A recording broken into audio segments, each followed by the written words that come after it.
All right. Well, welcome, everybody. I'm Rita McGrath, as you probably know by now. And my guest this week is Charles Trevail, the CEO of Interbrand. These are the people that bring you the Global Brand Index, home of iconic moves, and a whole bunch of other interesting stuff, which we'll get into as we go through our discussion. As we're getting settled, a couple of housekeeping notes. I don't usually do raised hands in these sessions because I don't always know who you are. But if you want to make a comment or leave a question, use the chat function. If we don't get to it live, we will attempt to answer those questions later and we will get back to you. Another note is this session is being recorded, so do not say anything you do not want the Washington Post to find out about, and keep it civil. All right, so without further ado, welcome, Charles. It's an absolute thrill to have you here. Rita, thank you so much for inviting me. I love doing these sort of sessions, and particularly ones run by you. So okay. I'm really looking forward to it. So you and I met, I believe, around the time my last book was published, when I was on your Outside In podcast. That's right. Which I can highly recommend. It's a terrific collection of guests and counterpoints and very lively conversations. I can absolutely recommend people look it up. So that's called Outside In with Charles Trevail.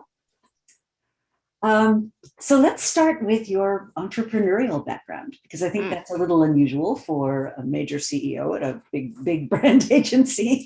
How did you get started? And you wrote a book also called Brands on Brands.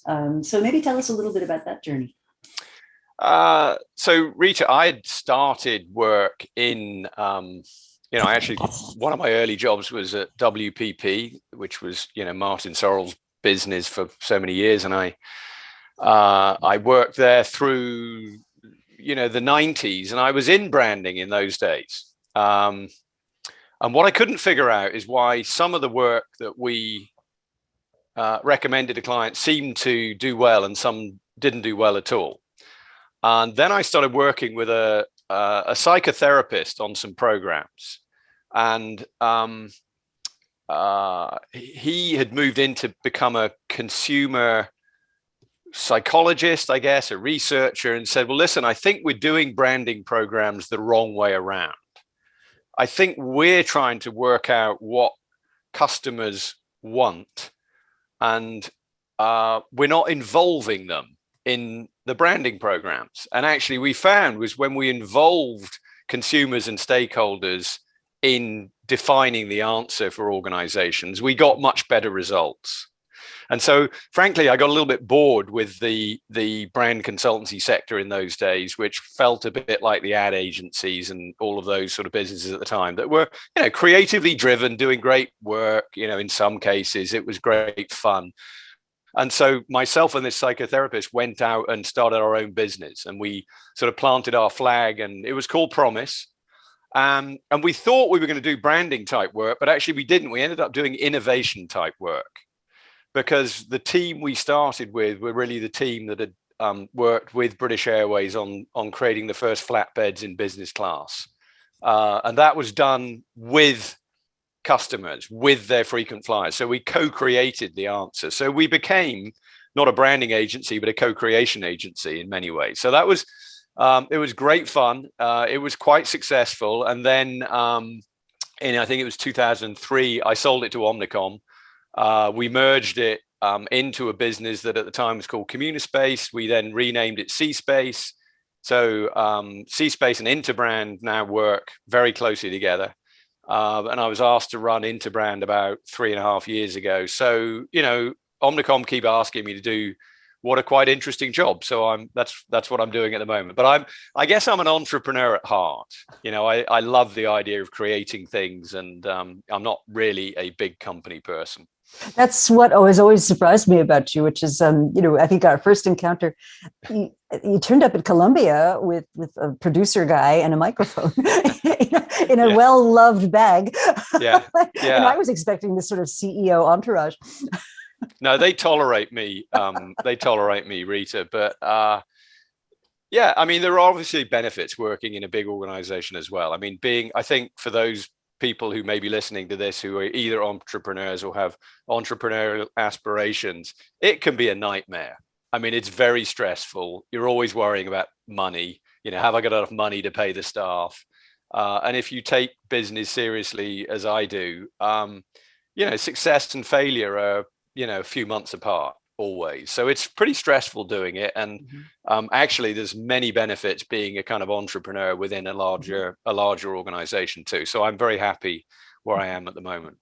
If you can make it work, it's fantastic. It can be fantastic. Yeah. I mean, I always say, the thing that small companies forget, right, is that you're one pay cycle away from disaster, right? And so you often don't have the luxury of pivoting and learning and to do all that stuff, whereas a large company does. And then they've usually got plenty of resources if you really want to pursue something.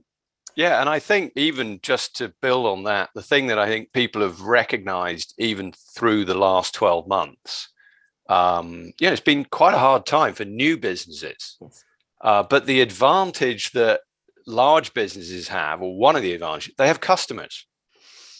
So if you have customers in a downturn, it's a pretty good place to start. You can at least go and talk to your customers about, what do we need to change to retain your business? But if you're out in the cold with no customers or few customers, it's not a great place to be. So I always think that large businesses and their strengths are sometimes underestimated. But having a big customer base is something that, often doesn't get talked about. It doesn't. And, there's this mythology, I think, almost of the disruptive startup that's going to change the world. And it does happen sometimes. It usually takes a lot longer than anybody thinks. And it's usually after 100 or so have already tried and failed. And the one that breaks through gets all the press, but we don't really pay much attention to the ones that came before that didn't work out. That's right. So let's talk about iconic moves, because that's something Interbrand is really known for. And it's a very catchy phrase. I'd love to know how you came up with that and then how you bring that to your work with clients. Iconic moves is, as I said to you the other day, I heard the term first. A very brilliant marketeer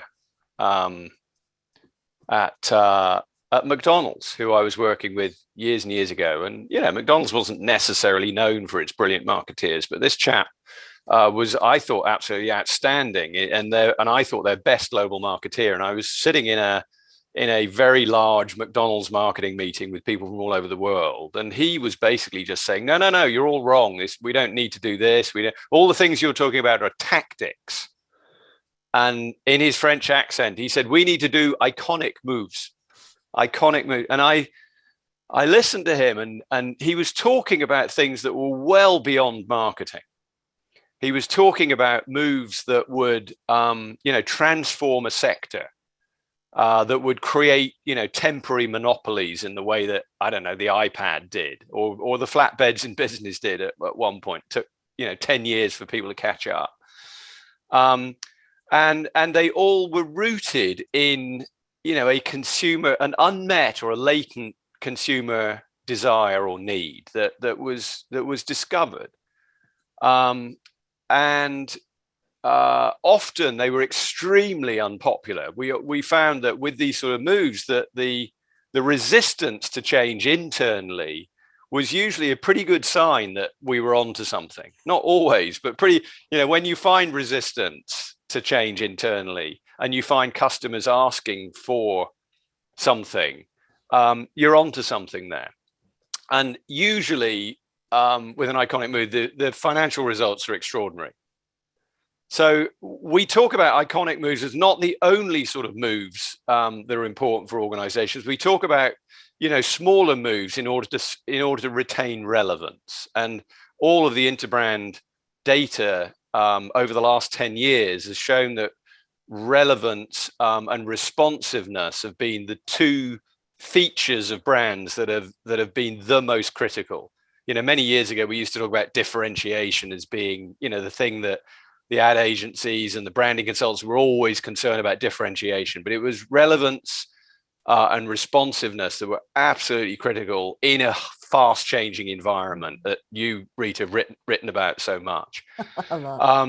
So that was where the term came from. And we're, so the daily moves or the smaller moves are to retain relevance, and the iconic moves are to win in the category, essentially. And we see moves, all around us, particularly in the last 12 months. But you can go back over time and look at some moves like, Steve Jobs deciding to move into retail in 2003. I mean, who else was moving into retail in 2003? If you think about where computers were sold, they were sold in the Best Buys and the computer shops.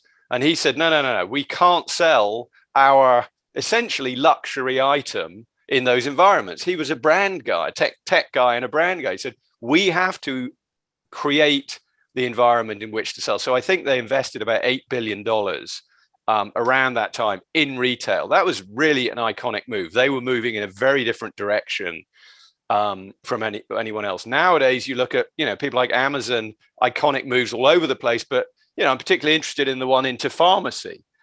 That's disrupting that sector, or will be disrupting that sector. So we could talk a lot about many different examples here, Rita, but perhaps in the last 12 months, we've seen some moves from people like Morgan Stanley pledging, I think it's 30 billion over, I think it's over 10 years, to social and racial causes. That is 16% of their EBIT annually that they've pledged, and their share price went up when they did that.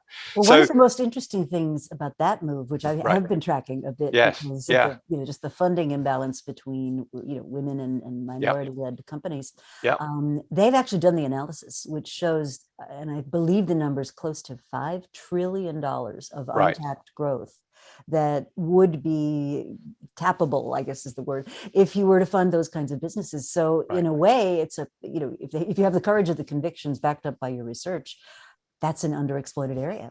Exactly. So I think it was actually 30 billion over 5 years. It wasn't 10 years. So, but fantastic example of companies making really big moves. So in this market where everyone's making pledges, in order to be noticed in the market, you have to do something pretty significant. And 16% of your EBIT over 5 years by anyone's measure is a really significant move. We, many years ago, I heard one of the sort of branding greats from the past talk about brands being a little bit like stars, and that every brand owner thinks they have a sort of a star that stands out. But of course, the truth is very few do. There are millions of stars, billions of stars up there, and only a few stand out. And different stars stand out for different people and different consumers. But it's much harder to stand out than most companies think, which is why we see so many moves today that aren't really standing out. That's why we talk about them being iconic. You have to build some imagination into them. You have to make sure they work for consumers. You have to put some money behind them, and you have to get your organization behind those moves as well. So, well, if I go back to the Apple retail stores, talk about internal resistance. Right. I mean, it was formidable. Another interesting story of this was, this is going way back now, when Gillette first launched the sensor, the two-bladed razor. I was actually in conversation with a gentleman who was part of the mainstream Gillette organization at the time, and he said, "Oh, it was so secret. They called it Project X. The rest of the organization wasn't allowed to know about it." Right. And then they did the big reveal at the Super Bowl in 1990. So I guess that would be another example of such a move. Yeah. The other thing that's happening now, and you might say, why is Interbrand talking about these things?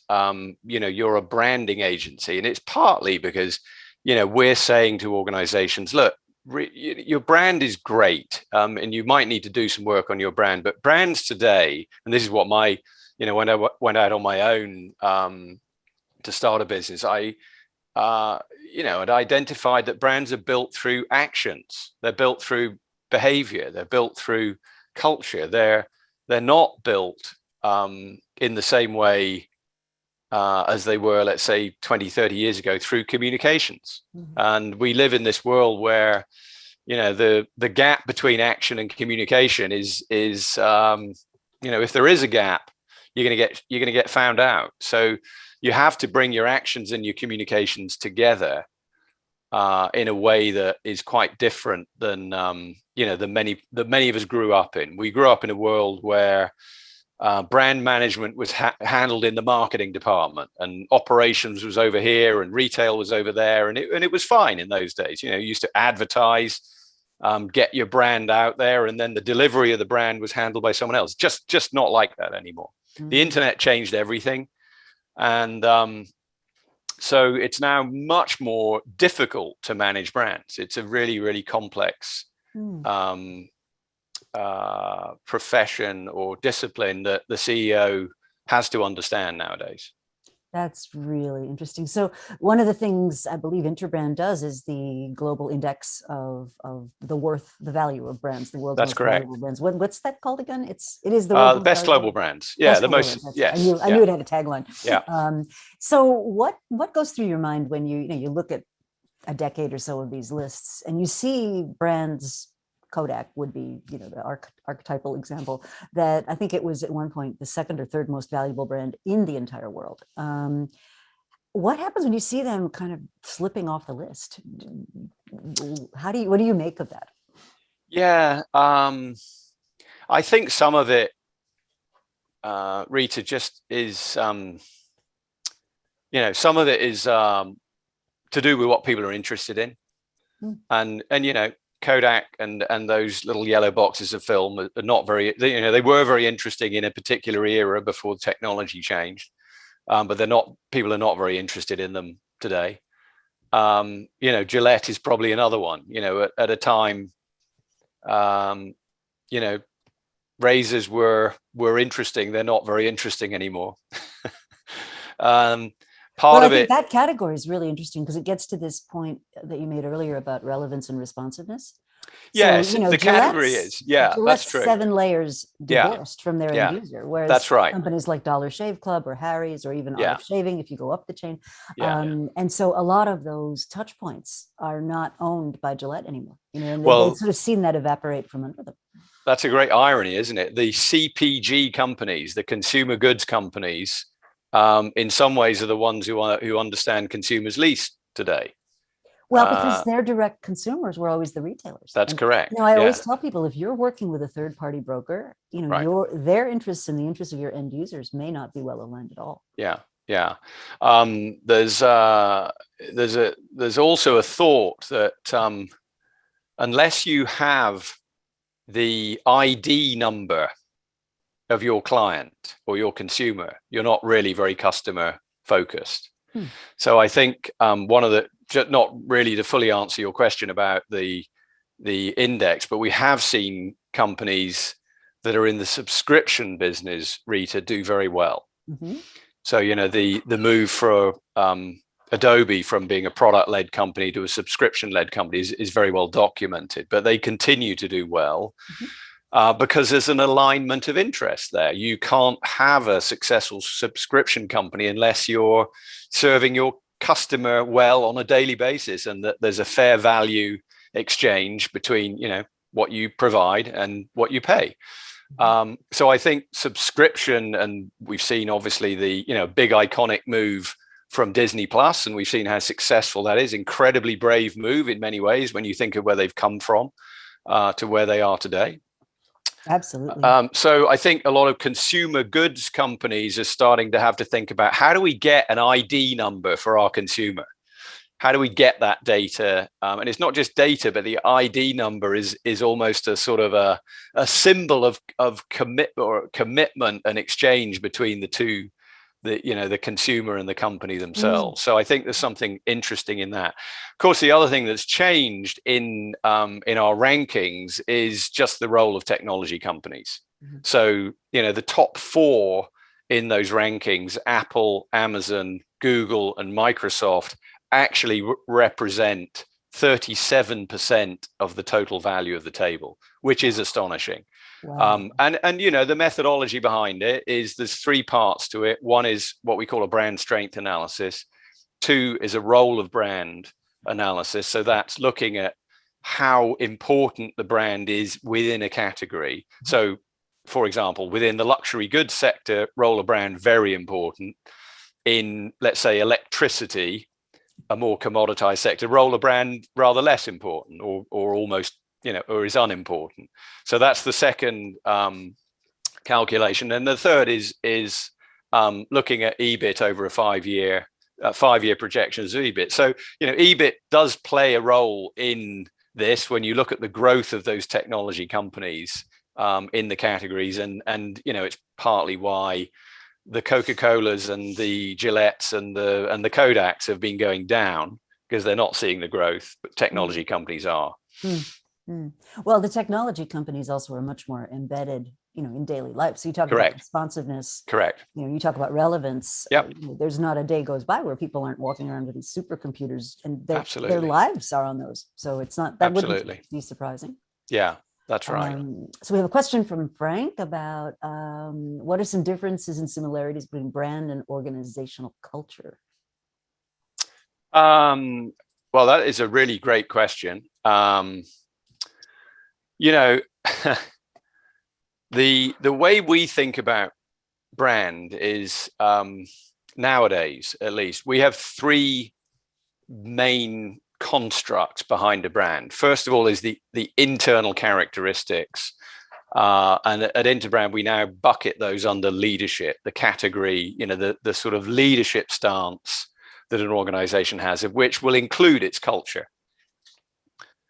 The second category is, let me move to the third category. Third category is the consumer, and broadly the relevance that the brand has to the consumer.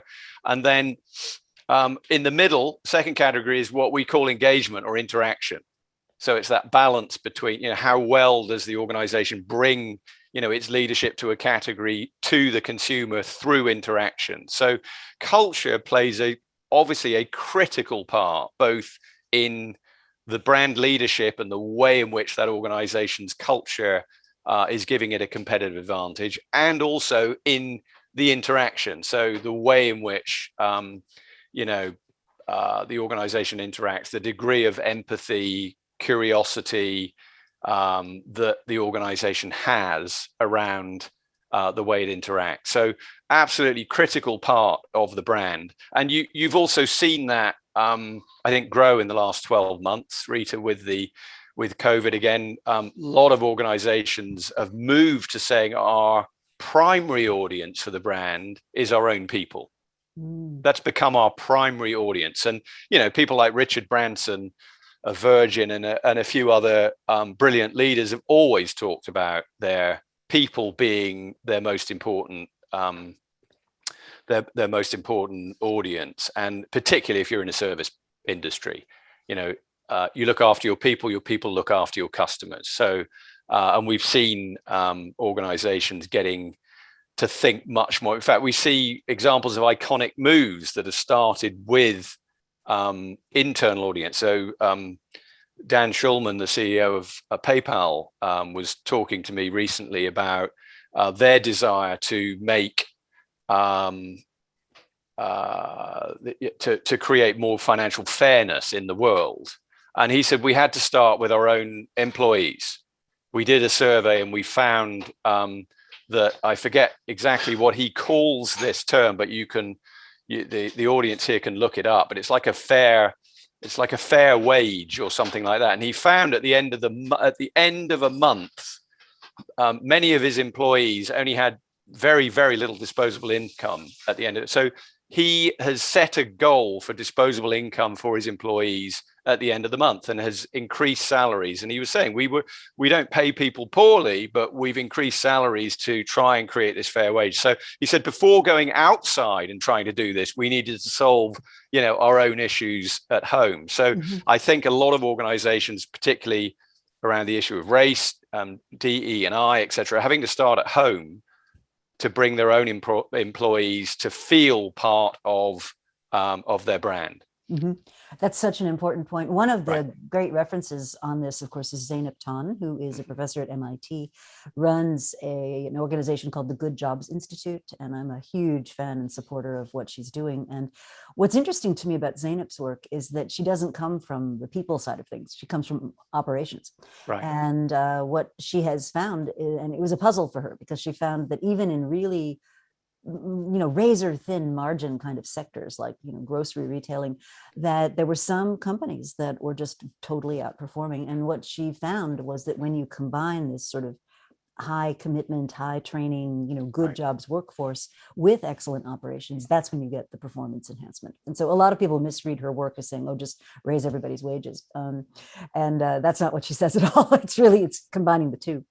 So just on starting at home. So a guy who was really way ahead of this was Mark Bertolini at Aetna. And one of his employees, I guess at a town hall or something, said, how I cannot afford to buy our company's products. And this shook him up. And he went and did a survey of his people. And he found that indeed, something like a third of his workforce couldn't afford to buy Aetna insurance, health insurance products. And he said, well, this has got to be fixed.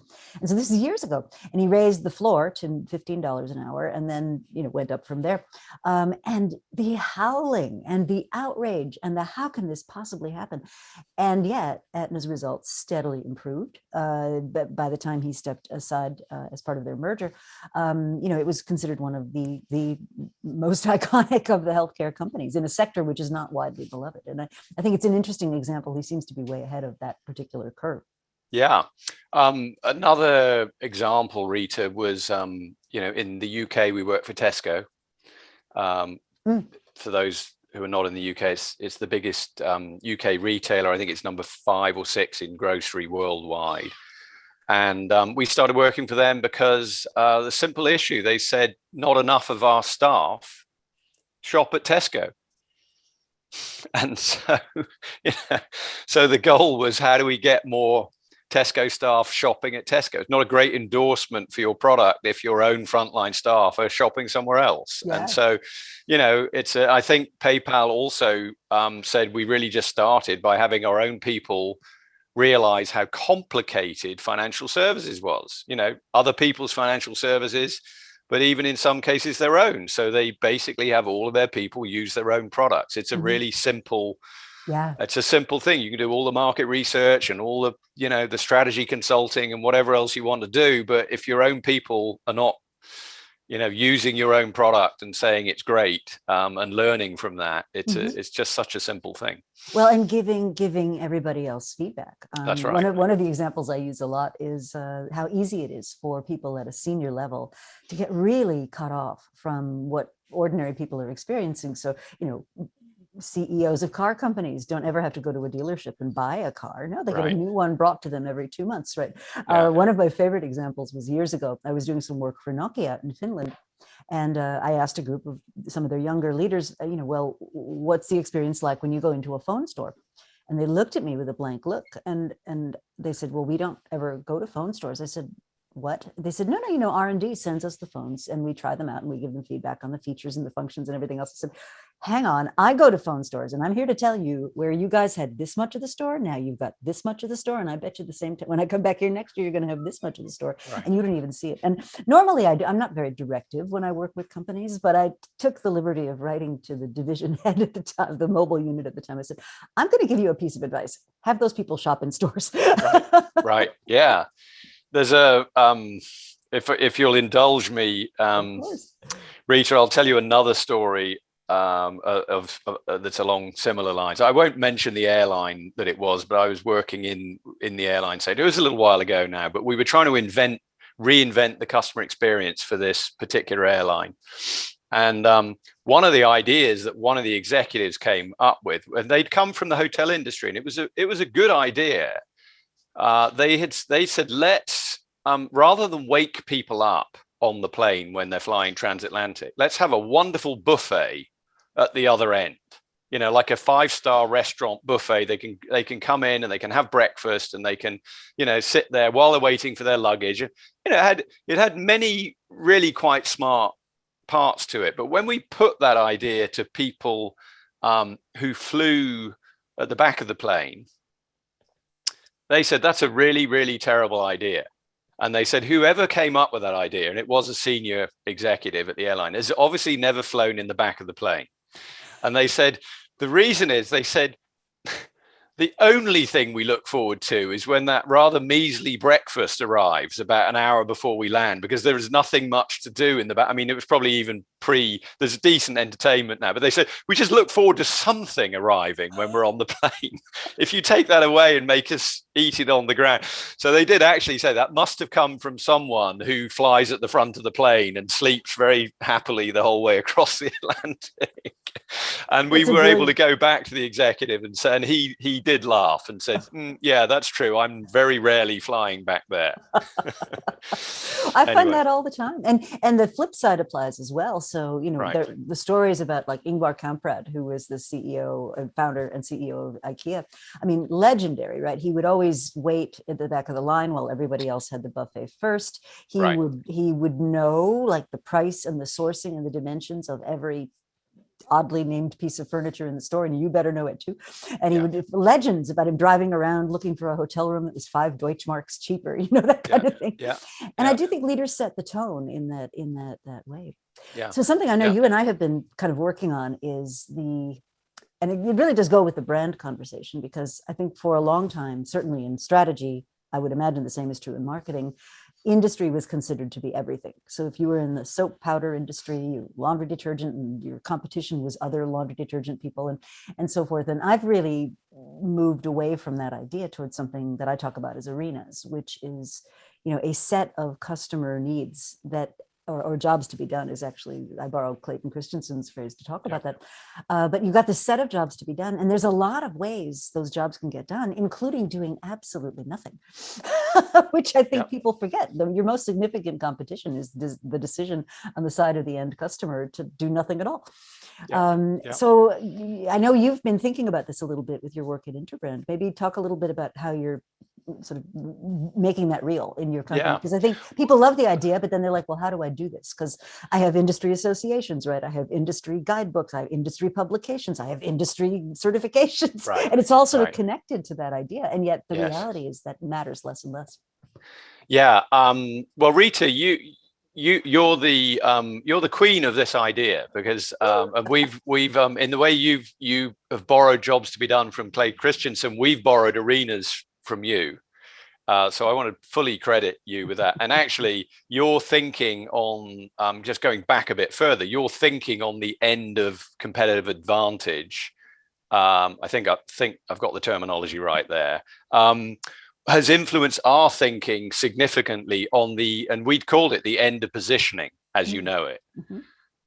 So for those on this call who are marketeers, you know, we all used to do our 4x4 2x2 matrix, and would stake out our position as a brand and defend it.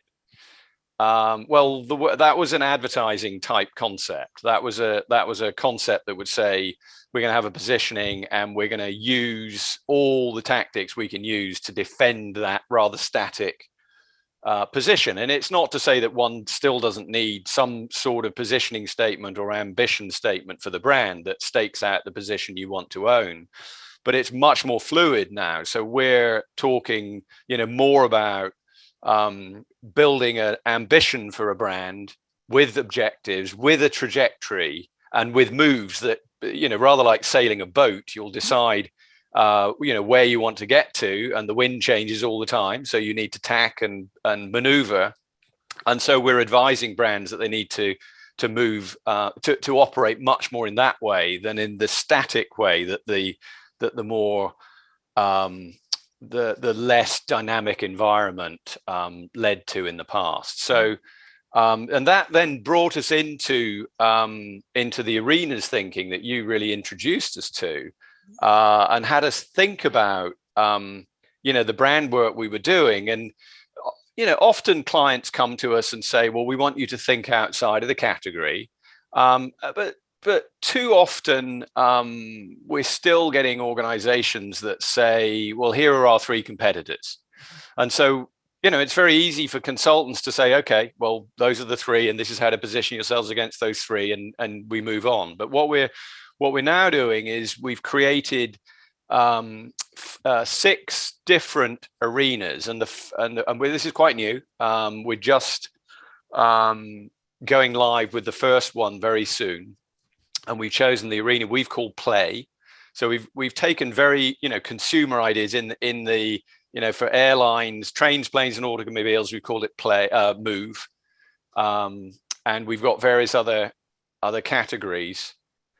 And the play arena obviously brings things like sports, entertainment, esports, of course, now gaming, and any ways in which people are using their time to play.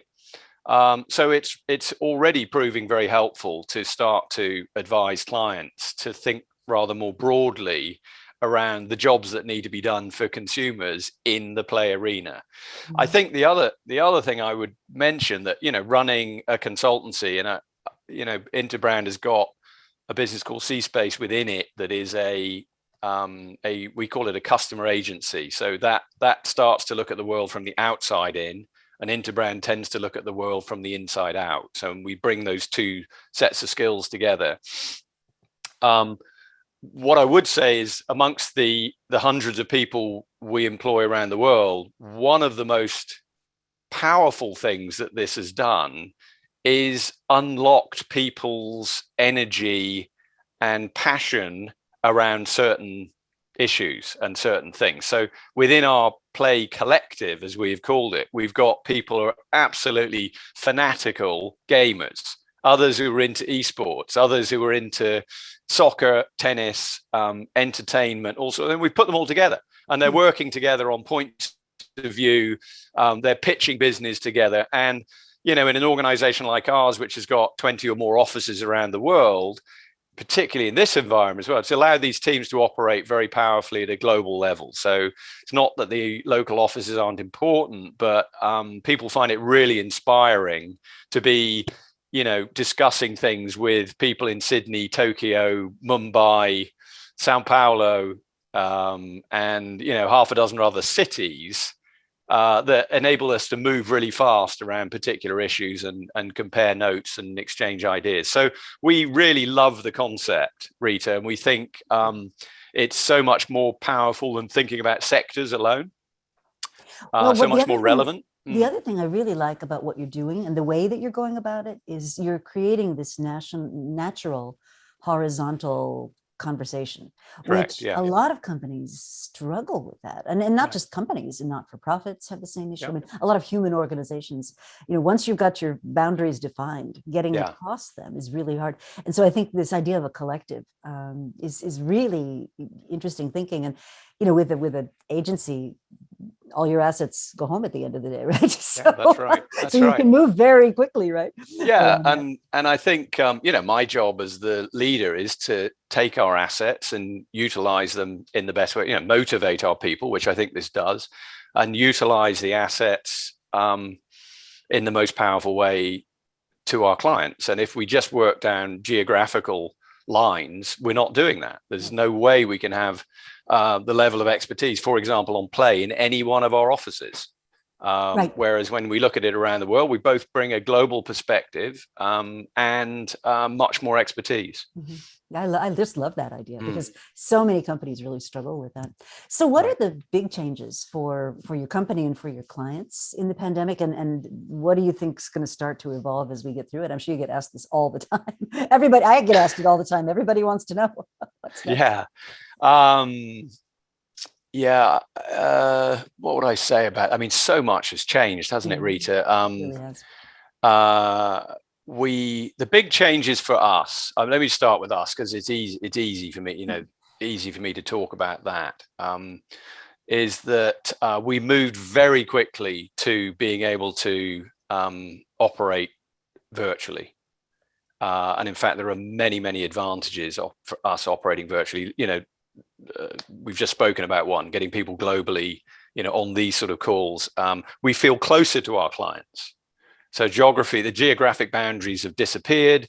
the need to be in physical meetings has disappeared. So we feel we're closer to clients, more agile, and able to respond to client needs in a better and faster way. So that's a huge benefit. Not to say that there aren't things that we lose in not getting together physically as well, and obviously there are those things. We felt, companies went through those stages through the crisis of, I forget, there were lots of terms flying around, but real crisis management in the first, whatever it was, probably 3 months, through to adapting to that change and then starting to operate around the change. Obviously now companies are starting to come through the crisis and think about opening up again for those who are, have closed or been operating differently. And I think that is providing an opportunity for some. I think some have frankly missed opportunities to stay connected with their customers in the way that I was speaking to one of our clients who was in the hotel sector, and he said they're thinking through the reopening almost like the start of a Formula One race. Everyone's going to be on the track at the same time, but they want to be first, and they want to be in pole position. And the way they've done that is that they have stayed in touch with their customer the whole way through. So they haven't just waited, they haven't said we're closed. They've found ways of engaging with their customers to try to build the relationship so that when they open, they're in pole position. Mm-hmm. So I think, a lot of people have thought about this very operationally, which, if you're running a business I had the CEO of Delta on my podcast. Running Delta is an operational business. You have to be really good at operations. So I'm not playing down the importance of operations, but I think brand leaders have thought about this through the lens of their customers, have done really well. Mm-hmm. And in terms of how does one come out of this? Well, there are those who've done well through the pandemic, and we all know who the winners have been. I think they're starting to think, have been thinking, how do we maximize that? They've been out making acquisitions. They've been thinking about how do we solidify our position. And those who've done less well are obviously thinking about, how do we come back? But I think both of those are really creative exercises. And, again, I would be thinking less about my close-in competition and more about the arena I was operating in and the jobs to be done. And I just think, well, this has been my career, Rita. When we stay close to customers, we figure out what the answer is. Mm-hmm. It's not that complicated. If we co-create things and we work with the people we're trying to serve, things become easy. When we try to do them on our own and figure out we know better than the customer, or we think we know the answer for the customer, mm-hmm. it gets difficult. We make mistakes. Absolutely. So I think staying very, very close to your ideal customer, the customer is going to stay with you for the future, and innovating with them, that's how we see the very best organizations coming through this crisis. Yeah, I can echo that. The other thing I've been encouraging people to think about is, we've all learned a lot of new habits and new tricks, and we've mastered a lot of things that once upon a time we never would have made the effort to master. That's not all going to go away. We're not just going to say, okay, I've spent a year learning to do this. Now I'm suddenly going to go back to the way I used to do things. Right. It's funny. I had to send a fax to a financial institution for security reasons. And first of all, it unplugged my fax completely because it makes noises like in the background here. So I didn't even have it. And they're trying to fax me this thing. And I'm like, I can't plug it in. And I happened to tweet about it. And somebody responded, "Oh, did you make sure that there was a roll of paper in it?" And I thought to myself, my children will have absolutely no idea what that entire conversation is about. Right. And I think somehow we're going to have a lot of moments like that when we get to the other side of this, I think. A slightly different answer to the one I gave you. I think there's we're seeing some trends that are changing at a sort of higher level. We're seeing, I mean, the health and wellness, obviously, this has really opened up people's eyes, both personally, as cities, as governments. I think the health and wellness trend is going to accelerate. I think the trend towards, let's call it fairness and equity, is here to say. Many people are recognizing we live in societies that have got too much imbalance in them, and I feel a very strong movement in that direction. I think the focus on sustainability has grown through this pandemic. People have become increasingly aware that problems in one part of the world are your problems or my problems, and who would have thought that what happened in a wet market in Wuhan could cause this pandemic, or that the killing of George Floyd could have created a global Black Lives Matter movement in a way that we hadn't seen before, or indeed people starting to say, eating a hamburger in somewhere in the United States is having an impact on rainforests in the Amazon. So I think people have become more conscious that we live in a world which we need to think more carefully about in terms of equity. I think sustainability is on particularly many people's minds, particularly young people. And then the other thing that I think as marketeers we need to be conscious of is, whilst I've said all of that, the gap, bless you, Rita. It's allergy season here. Yeah. In New Jersey. Well, while I've said all of that, this pandemic, there have been winners and losers, and we need to think about products and services for people who don't live in our worlds. Either people in the developing world, living on less than a couple of dollars a day, or people in the developed world who, can't see a way forward, and for whom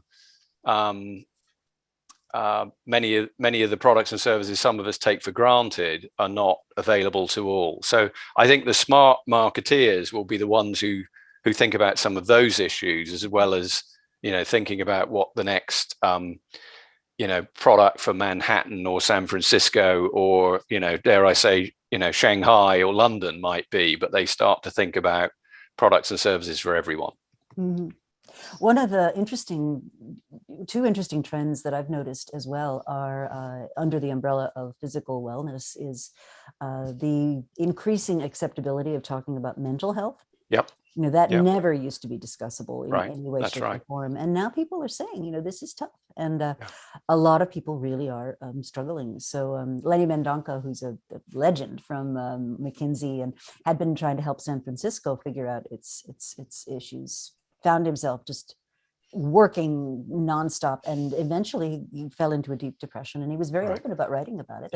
And this is what it took to get back, and I got back, and I'm okay now, and thank you for asking. But that was real, and I think that gave so many people permission to say, I'm having a terrible day, and no, I'm not all right, and whatever. So there's mental health. The other thing that I think we're starting now to get more sensitized to is just how difficult our world is to navigate for people with physical disabilities. Right. And it was a speaker at your conference. I think it was the 2019 conference, who was talking about, are any of you interested in programs for people with disabilities? And she said, well, if you're not, you should be, because you're all going to be disabled at some point in your life. Yes, if only by age, right? Yeah. That was an organization called the Valuable 500, fantastic organization, Rita. And, again, as marketeers, many organizations say their products are for everyone. And Caroline Casey's the CEO, the lady who you heard speak, and she happens to be blind. And she will tell you that I think it's 9% of the world's population have some sort of disability, either seen or unseen. And she gave some fantastic examples of going to organizations, IKEA, I recall, who said they had products for everybody, and actually they didn't have products for the 9%. And so they started a program for creating, more products for the 9% of the world who suffer some or have some sort of disability, and are now able to say, yes, they have products for everybody. So actually, it's an opportunity for organizations to break customer groups down and see them for what they are and provide products and services for them. Mm-hmm. So yeah, it's a very good example. Yeah, it is. Microsoft as well. That's right. Reportedly, Satya Nadella has a son who's got developmental disabilities, but this got him thinking about the whole question of empathy and how do we make products that everyone can use on the technology side. And I think that turnaround has been remarkable. Yes. I remember I was flying out to speak at one of their leadership events and, get to Bellevue, Washington, race to the room, open the door to the ballroom, and there standing in the back of the room is this huge poster with the word empathy on it. Right. And I was like, oh, geez, I must be in the wrong conference center. You never used to think of Microsoft that way, but they've really used that as the centerpiece of what's become a remarkable transformation at the company.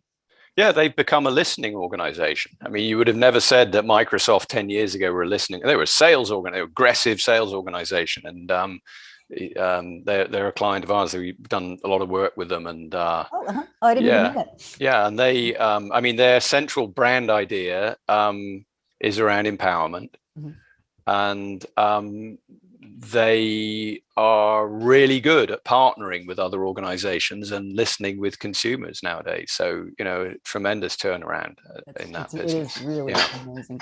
Yeah. So one of the questions I get asked a lot from younger folks who visit these things is, so you're 24, 25, you're sort of looking at what the world looks like after that. Is there any sort of guidance or advice you would offer? In terms of their careers, or just generally to in terms of their careers? Follow your dream. You'll have heard people say that many times.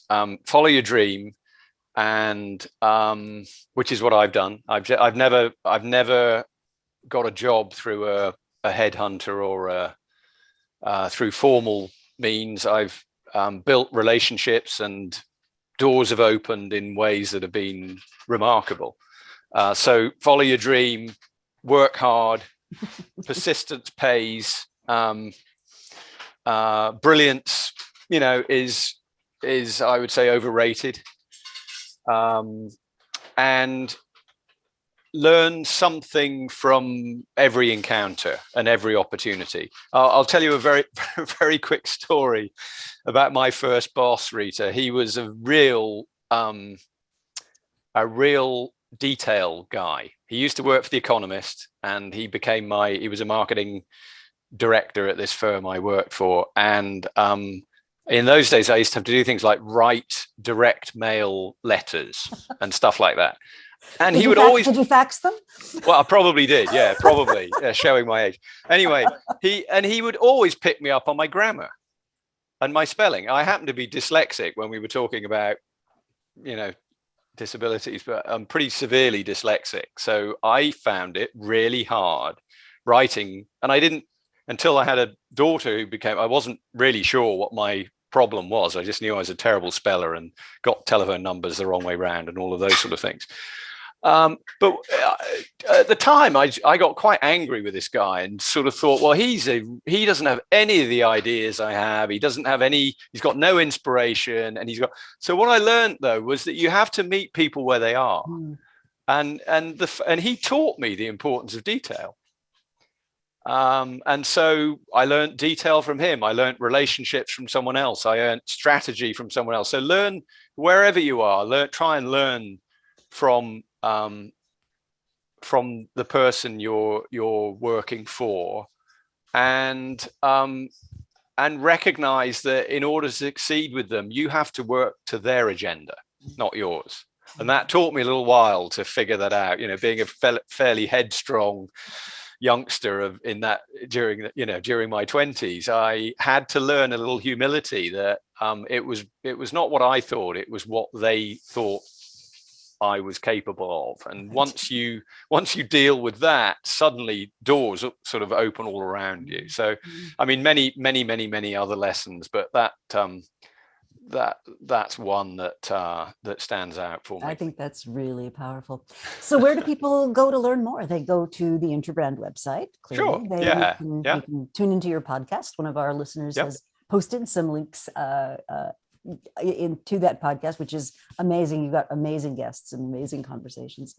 Well, Rita, you've been on twice. I think you're the only person who's been on twice. So, yeah, no, I think you are, because we had you with your latest book as well. So, and the thing I'd say about the thing I say about the podcast, I learned something new on every one, and so it's a real privilege for me to be able to chat with people, and I use it as my continual learning. And if one believes any of the Carol Dweck stuff, it's about having a learning, an open mindset rather than a fixed mindset. And it's such a privilege to be able to do that. So it really is a lot of added value. I think anybody who has a few minutes, to tune in, it's really, really worthwhile. Well, as I thought it would, the hour has flown by. You did say that, Rita. I said, well, what are we going to talk about? And you said, no, don't worry, the time will fly, because there's tons of other stuff that I could share with you as well. And the only other thing I was just going to say towards young people is, we know that sustainability, diversity, equity, inclusion are all really important issues. And I think our generation needs a wake-up call on all of those issues within organizations. So I would ask youngsters in particular to be highly vocal, because CEOs have become rather closely attuned to their workforces.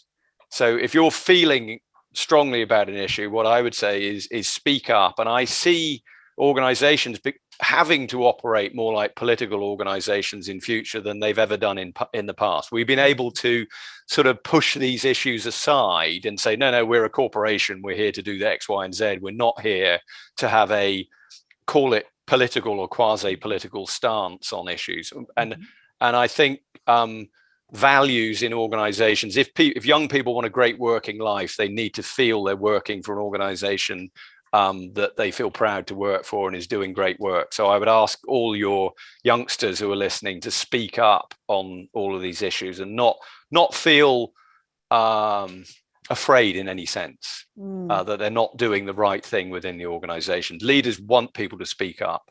The best ones do. They do. Yes, true. Absolutely. True. I actually think that's going to be a future source of competitive advantage. Agreed. If you're running the kind of place where people feel psychologically safe, where you can get discomforting information, where in the best case you demand discomforting information, I think that's actually going to give you an edge in a fast-moving environment. So agreed. Well, that's a lovely thought to close on. And so I'm looking forward to working with you more on the arena concept, seeing how it unfolds. And thank you for your time. This has been just fascinating. Rita, thank you so much. It's been great fun doing this, and look forward to seeing you again soon. Thank you to the audience. Yeah, absolutely. Thanks to the audience for listening as well. Thank you very much. Thanks, everyone. Bye-bye. All right. Bye-bye.